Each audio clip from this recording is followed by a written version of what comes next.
कृष्णाय वासुदेवाय देवकी नंदनाय च नंदगोपकुमाराय गोविंदाय नमो नमः। योऽन्तः प्रविश्य मम वाचमिमां प्रसुप्तां सञ्जीवयत्यखिलशक्तिधर स्वधाम्ना अन्याश्च हस्तचरण श्रवण त्वगादीन् प्राणान् नमो भगवते पुरुषाय तुभ्यं। नारायण हरिशरणम। समादरणीय सज्जनहरू, निरन्तर रूपमा श्रवण गर्ने सौभाग्य मिलिरहेको अथवा सुनाउने सौभाग्य मिलिरहेको पुरुषोत्तम मास महात्म्यको कथा प्रवचन यहाँहरूले श्रवण गरिरहनु भएको छ। यहाँहरूलाई हृदयतः हार्दिक स्वागत अर्पण गर्दछु। म राघव उपाध्याय। र आउनु सज्जनहरू, आज हामीले व्रत उद्यापन विधिका बारेमा हिजो सम्बन्धका प्रसङ्गमा हामीहरूले श्रवण गरेका छौँ।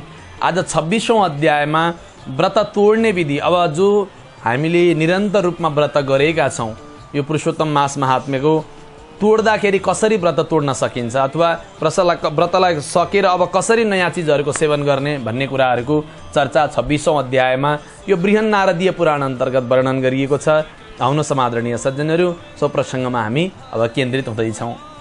वाल्मीकि मुनिले अब व्रत उद्यापन विधि पश्चात व्रत तोड्ने विधिका बारेमा चर्चा गर्दै हुनुहुन्छ। अशेष पापनाशार्थं गरुडध्वजतुष्टै गृहीत नियम त्याग चोच्यते विधिपूर्वक। अब उद्यापन पश्चात नियमहरूबाट कसरी मुक्त हुने त्यो विषयमा वाल्मीकि मुनि भन्न लाग्नु भएको छ।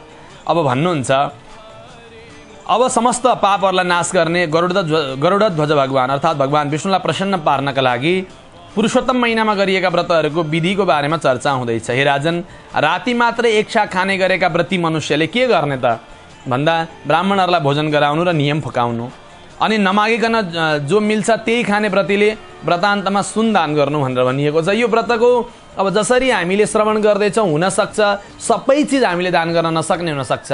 आफ्नो क्षमताले कति दिन्छ सज्जनहरू त्यति दान गर्ने हो भनेर बुझ्नुहोस् है।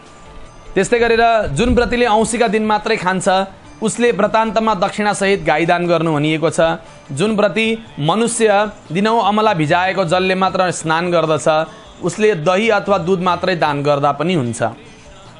हे राजन, फल मात्रै खाने नियममा रहेका व्रतीहरूले फल दान गर्नु, अनि त्यस्तै गरेर तेल नखाने नियम भएको भए घिउ दान गर्नु, र त्यस्तै घिउ छोडेको भए दुध दान गर्नु, अन्न त्याग गरेको भएदेखि चामल दान गर्नु, भुइँमा सुत्ने नियम गरेको भए रुवा भरेको डस्ना र तकियासहित सैया दान गर्नु, अनि मनुष्य पातमा पत्तरीमा खाने गरेको छ भने ब्राह्मणहरूलाई भोजन गराउनु, घिउ चिनी दान गर्नु, नबोल्ने नियम गरेको भए व्रतान्तमा सुनसहितको घण्टा र तिल दान गर्नु पर्दछ, अनि ब्राह्मण दम्पतिलाई प्रेमपूर्वक भोजन गराउनु, नङकेस नकाट्ने नियम राखेको भए बुद्धिमानले ऐना दान गर्नु, जुत्ता नलाउने नियम गरेको भए जोडा जुत्ता दान गर्नु पर्दछ।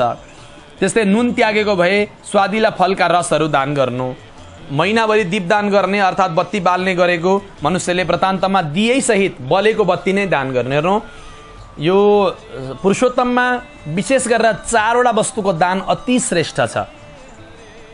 मालपुवा, त्यो सम्पूर्ण दान भनिन्छ, जो काँसको थालमा मालपुवा 33वटा 31वटा अथवा 30वटा मालपुवालाई पहेँलो कपडाले ढाकेर रातो धागोले त्यसमाथिबाट बेरेर अनि सम्पूर्ण बनाएर त्यसलाई दान गर्नु, एउटा यो। दोस्रो, काँसकै कचौरामा भरि घिउ राखेर दान गर्नु, यो दोस्रो दान श्रेष्ठ दान हो। तेस्रो, सकिन्छ काँसकै कचौरामा, सकिँदैन बोतामा भए पनि भरि बोता तिल दान गर्नु, यो तेस्रो दान। र चौथो दान दीप दान, बलिरहेको बत्ती दान गर्नु। यो 4वटा चिज चाहिँ अरू धेरै चिज सके पनि नसके पनि यो 4वटा चिज चाहिँ अवश्य दान गर्नु पर्दछ। र त्यस्तै गरेर व्रतान्तमा घिउ भरेको तामाको दियोमा सुन सहितको बल्दो बत्ती भएको दियो पनि दान गर्नु पर्दछ। र त्यस्तै गरेर सम्पूर्ण व्रतपूर्तिका लागि त्यो सुन एक पला भने पनि दिनै पर्ने हुन्छ, अर्थात् थोरै भए पनि गर्नु भन्न खोजिएको, नानको मात्रैको भए पनि। एकान्तमा बस्ने नियम भए 8वटा घडा दान गर्नु, घडा सुनसहित भएका माटोका हुन् भनेर भनिएको छ, सकिन्छ भने। अनि अन्त्यमा छालाको जुत्ता के अरे छाता जुत्ता सहितका 30वटा लड्डु पनि दान गर्नुपर्दछ। व्रतान्तमा भारी बोक्न सक्ने भारी बोकौवा सकिन्छ भने गोरु दान गर्न सकिन्छ। र त्यस्तै गरेर असमर्थ भएमा जो आफूले सकिएको छ व्रतका सिद्धि दिनेवाला चाहिँ वैदिक ब्राह्मणको वचन कहिएको छ, ब्राह्मण वचनात् सर्वम परिपूर्णमस्तु भनेर आशिष पनि प्राप्त गर्नुपर्दछ। र त्यस्तै गरेर यो गरेपछि चतुर्भुज भएर परम गतिलाई प्राप्त गर्न सक्दछ। एक छाक मात्र खाएर रहनु भन्दा अर्को कुनै पवित्र व्रत छैन। एकै छाक मात्र खाने गर्नाले मुनिहरू मननशील सिद्ध भएका हुन्। र पुरुषोत्तम महिनामा जो मनुष्य राति मात्रै खाने गर्छ त्यो अर्को जन्ममा राजा हुन सक्दछ। र मनुष्यहरू इच्छाका फललाई प्राप्त गर्न सक्दछन्, सन्देह नै छैन भनेर बताइएको छ।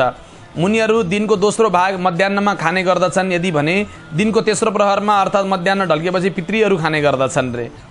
र दिनको पहिलो प्रहरमा देवताहरूले खाने गर्दछन्। यसकारण आफ्नो लागि चाहिँ भोजनको समय दिनको चौथो प्रहर भनेर बताइएको छ। र हे राजन, त्यस्ता समस्त ब्रह्म हत्या आदि पापहरू नाश हुन्छन् भनेर बताइएको छ। राति मात्रै खाने मनुष्य चाहिँ समस्त पुण्य कार्यका पुण्यहरू अधिक ज्यादा नै पुण्य प्राप्त गर्नेवाला हुन्छ। राति राति मात्रै खाने गरेको मनुष्यले चाहिँ अरू दिनमा प्रत्येक दिनमा गर्ने गरेको अश्वमेध यज्ञको फल प्राप्त गर्न सक्दछ, सारा पापहरू छुट्दछन्। पुरुषोत्तम महिनामा जुन पापी मनुष्य कोलमा वा चेपुवामा तिल पेल्छ, भलै त्यो जन ब्राह्मणै किन नहोस्, तर ब्राह्मणै भए पनि हे राजन त्यस्तो जन जति दाना तिल पेल्छ त्यति नै वर्ष रौरव नरकमा जान्छ। त्यो हुनाले यो महिनाभरि तिललाई पेल्नु हुँदैन। तिल पेल्नाले रौरव नरकमा जानुपर्दछ। जो मनुष्य शुक्ल पक्ष वा कृष्ण पक्षमा श्रद्धाभरि भक्तिपूर्वक एकादशीको व्रत उपवास गर्दछ, भोकै रहन्छ भनेदेखि त्यो पनि भगवानको धाममा जान पाउँदछ। र त्यस्तो चाहने एकादशीको व्रत गर्दा दशमी र द्वादशीमा पनि एक छाक मात्रै खाने गरे अझै राम्रो। एकादशीको व्रत गर्दछ भनेदेखि त्यसले भगवानको धामलाई प्राप्त गर्न सक्दछ। भक्तिपूर्वक कुसको मुठो लिइराख्नुपर्छ, त्याग्नु हुँदैन व्रतीले। त्यस्तै गरेर जो मनुष्य विष्ठा वा मूत्र अनि खकार कुसले बढार्दछ त्यो मरेपछि पनि त्यो विष्ठाको किरा हुनुपर्दछ रे। कुसको त्यस्तो महिमा छ। र त्यस्तै गरेर कुस अत्यन्त पवित्र मानिएको छ। कुसका दान तर्पण आदि सत्कर्महरू बिना कुसका दान तर्पण आदि सत्कर्महरू बेकार हुन्छन्। त्यही हुनाले कुसलाई पवित्र मानिएको छ। र त्यस्तै गरेर कहिले पनि कसैले पनि कुसलाई कुल्चनु हुँदैन, जतिखेर मन लाग्यो उखेल्ने पनि होइन। र त्यस्तै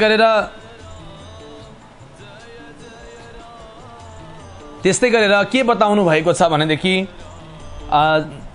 जो द्विजाति हुन्छन् उनीहरूले यी विधिपूर्वक गर्नु। जो द्विजाति हुनुहुन्न अर्थात् जनाई धारण गर्नुभएको छैन र पनि म पनि पुरुषोत्तमको व्रत गर्न चाहन्छु भन्ने यदि छ इच्छा भने सिधा सजिलो ढङ्गले भगवान पुरुषोत्तमको व्रत गरेर भगवान पुरुषोत्तमको पूजा गरेर र आफ्नो शक्ति अनुसारको दान यदि गर्नुहुन्छ भने उहाँहरूको पनि कल्याण हुन्छ। यसमा कुनै शङ्का छैन भनेर बताइएको छ। त्यसकारण आफ्नो कल्याण चाहनेवाला त्यस्तो विद्वान मनुष्यले ती ब्राह्मणको वचन कहिले पनि उल्लङ्घन गर्ने नटेर्ने गर्नु हुँदैन। यो कल्याण अनि पाप पर्ने उत्तम व्रत मनलाई प्रसन्न गर्नेवाला छ। सुनिरहु जस्तो धर्मका रहस्य मैले तिमीलाई बताएँ। माधव भगवानलाई प्रसन्न पार्नका लागि यसलाई सधैँ पाठ गर्ने हे राजन, जो मनुष्य दिनहुँ यसलाई पाठ गर्दछ, सधैँ सुन्दछ भने त्यसले परम गतिलाई प्राप्त गर्न सक्दछ। यो पुरुषोत्तम मास महात्म्यको महिमा हो। तो 26औं अध्याय अन्तर्गत सज्जनहरू यो प्रसङ्गको वर्णन गरिएको छ।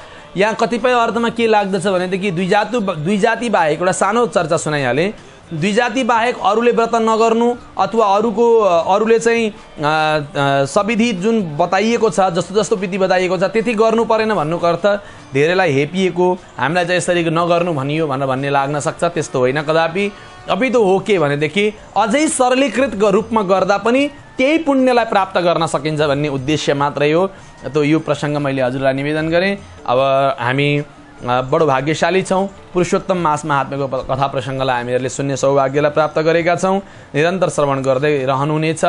यहाँहरूले जो प्रसङ्ग श्रवण गर्नुभएको छ यो प्रसङ्गद्वारा यहाँहरूको अवश्य पनि कल्याण होस् कामना गर्दछु। हवस् त, समय पुरा भएको छ। आजको कार्यक्रमलाई यहीँ नै विराम दिन्छु। नारायण कृष्णार्पणमस्तु।